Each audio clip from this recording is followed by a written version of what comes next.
Hi అండి. అందరూ ఎలా ఉన్నారు? బాగున్నారా? నేను కూడా చాలా బాగున్నానండి. మీరు కూడా బాగుండాలనే కోరుకుంటున్నా. అయితే ఈరోజొచ్చేసి మేము మార్కెట్‌కైతే వెళ్తున్నాము. మార్కెట్‌కని వెళ్ళాలనుకున్నాం గానీ కుదరలేదండి. అయితే మా వారు చికెన్ తీసుకుందాము, ఎలాగో చారు చేశాను ఆ రోజు. చారులోకి ఫ్రై చెయ్యి, కొంచెం ఇగురుగా చెయ్యి అన్నారు. సరేలే అని చెప్పి ఇంకా చికెన్ షాప్ దగ్గరికెళ్ళి చికెనయితే తీసుకొని ఇంటికొచ్చేసాము. ఇంకా ఇంట్లో కొన్ని సరుకులయిపోయినాయి. అయి గూడా తీసుకొని ఇంటికొచ్చేసాము. అయితే మార్కెట్‌కెందుకెళ్ళలేదంటే, రేపు చర్చి ఒక మీటింగ్ ఉందని చెప్పా కదండీ! మా ఫ్యామిలీ మొత్తాన్ని చూపిస్తానన్నాను కదా! ఆ మీటింగ్ అయితే రేపే. ఇంకా రేపు అది చూసుకొని వచ్చేటప్పుడైతే తెచ్చుకుందాంలే అని చెప్పన్నారు. ఇంక ఇప్పుడైతే ఇంటికొచ్చేసా కదండీ! ఈ ఫ్లవర్స్ వచ్చేసి మందారం పువ్వు, అలాగే మందారం ఆకు ఎందుకు తెచ్చాననేది మీకు నెక్స్ట్ వీడియోలో చూపిస్తాను. అయితే ఇప్పుడైతే చికెన్ గ్రేవీ కోసం నేను చికెన్ మొత్తం నీట్‌గా కడిగేసి నీసు వాసన లేకుండా పక్కన పెట్టేశాను. శుభ్రంగా కడిగేసి, ఇప్పుడైతే దాంట్లోకి ఒక 2 ఉల్లిపాయలైతే మిక్సీ పట్టానండి. నేనైతే కట్ చేయలేదు. చిన్న చిన్న ముక్కలు కట్ చేసుకోవచ్చు కానీ, ఎందుకులే పేస్ట్ ఏసేద్దాం అని చెప్పి నేను మిక్సీ పట్టేశాను. అది నూనె వేడెక్కిన తర్వాత నూనెలో వేసేసానండి. అది మొత్తం పచ్చి వాసనంతా పోయేదాకా. అయితే నేను ఈ మధ్య కూరలో గూడా అంటే చికెన్ కర్రీ గానీ, మటన్ కర్రీ గానీ, ఏ కర్రీ అయినా చేసినా గానీ, ఇలానే మిక్సీ పట్టి వేసేస్తున్నాను. కొంచెం గ్రేవీగా బాగొస్తుంది. అలానే ఈ కర్రీలో నేను అల్లం చిన్నుల్లిపాయ పేస్ట్ అయితే వేయలేదండి. నేను ఒక మసాలా వేస్తాను. దానివల్లే కర్రీ అనేది టేస్ట్ బాగొస్తది. మీరు గూడా ఒకసారి ట్రై చేయండి. అల్లం పేస్ట్ లేకుండా కర్రీ బావుంటదా అంటే చాలా బావుంటది. మీకు ఒకసారి డౌట్‌గా ఉంటే ఒక్కసారి ట్రై చేయండి ఈ కర్రీని. ఇంకా దీంట్లో కొంచెం పచ్చిమిరపకాయలు, కరివేపాకు ఇంకా అయి వేగిన తర్వాత చికెన్ గూడా వేసేసుకొని, ఇంకా దీంట్లో కొంచెం పసుపు, ఉప్పు వేసుకొని బాగా ఉడకపెట్టాలి. వాటర్ అస్సలు వేయొద్దండి. వాటర్ ఎప్పుడెయ్యాలో నేను చెప్తాను. ఇంక ఇది కొంచెం ఉప్పు, కొంచెం పసుపు వేసేసుకొని మొత్తం కలబెట్టేసుకొని మూత పెట్టేసి మగ్గనివ్వండి. ఇంకా దాని పని అది చేసుకుంటా ఉంటది ఉడుకుతా. ఇంకా నేను పక్కనొచ్చేసి ఈరోజు మిల్క్ పుడ్డింగ్ ఉంటది కదండీ! అది చేద్దాం అని చెప్పి పాలైతే ఫ్రిడ్జ్‌లో పాలు తీసేసాను. ఇది మార్నింగ్ వేడిపెట్టి నేను ఫ్రిడ్జ్‌లో పెట్టా. మేగడ మొత్తం ఇలా పక్కకొచ్చిద్ది గదా అని చెప్పి. చూసారా ఎంత ఎక్కువొచ్చిందో. ఈ పాలల్లో నీళ్ళనేది కలపలేదండి. చిక్కటి పాలు. అప్పటికప్పుడే తీసిన పాలండి. చాలా ఫ్రెష్‌గా బావుంటాయి. అయితే ఇది మొత్తం తీసేస్తే పక్కన పెట్టేసి నేనది ఫ్రిడ్జ్‌లో పెట్టేస్తాను. మేగడ మొత్తం ఇలానే చేసేస్తాను. నేను నెయ్యి చేస్తా కదండీ! అది మీకు ఖచ్చితంగా చూపిస్తాను. ఇలా చేయండి. అసలు చాలా బావుంటది నెయ్యి. పూస పూసగా బయట దుర్గా నెయ్యి అంటారు కదా! సేమ్ అలాగే ఉంటది మనం ఇంట్లో చేసుకున్న.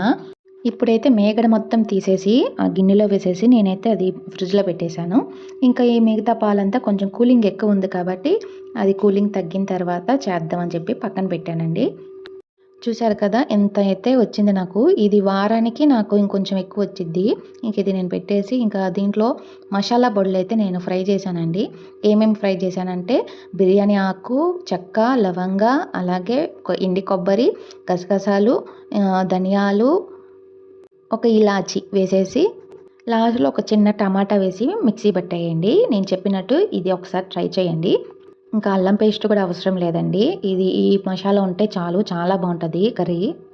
ఇంకా అది మొత్తం పక్కన పెట్టేసి దీంట్లో ఉడికిన తర్వాత నీళ్ళన్నీ ఇనికిపోతాయి కదండీ! ఇప్పుడైతే కొంచెం కారం ఏసేసి ఇది మసాలా కారం అండి. పచ్చి కారం కాదు. మసాలా కారమే నేనెక్కువ వాడతాను.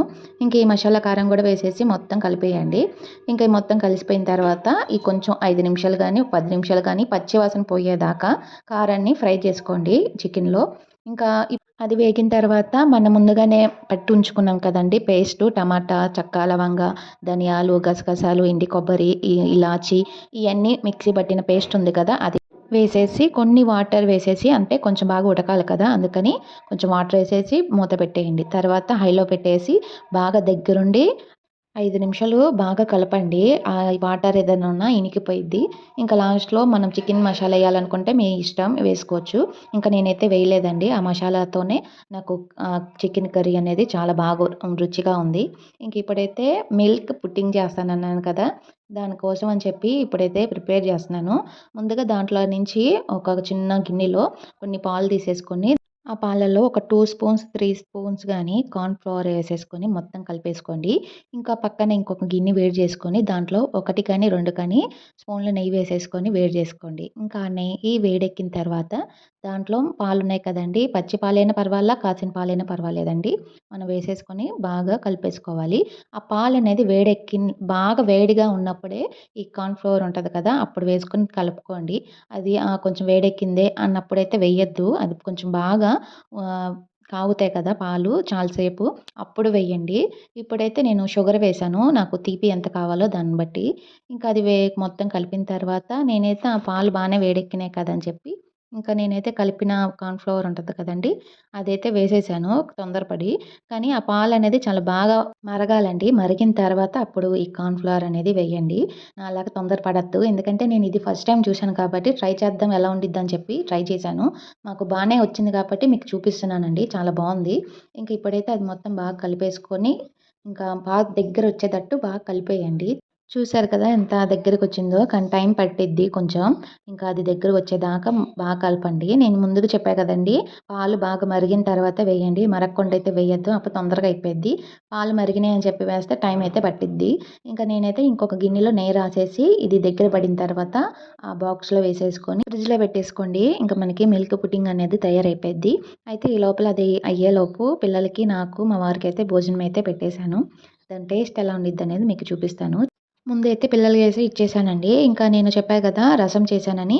చింతపండు రసం అయితే చేశాను. జీలకర్ర, మిరియాలేసేసి. ఇంకా అదైతే చాలా బావుంది. దాంట్లోకి చికెన్ గ్రేవీ అయితే చాలా బాగుందండి. మీరు ఖచ్చితంగా ట్రై చేయండి. అల్లం, చున్నుల్లిపాయ పేస్ట్ వేయకుండా ఈ మసాలా పొడి ఒక్కటి వేయండి పేస్ట్ పట్టి. సూపర్ అంటే సూపరుంది. ఇంకా నేనైతే చారులో వేసుకొని ఇంకా తిన్నాను. నాకు చాలా బాగా నచ్చింది.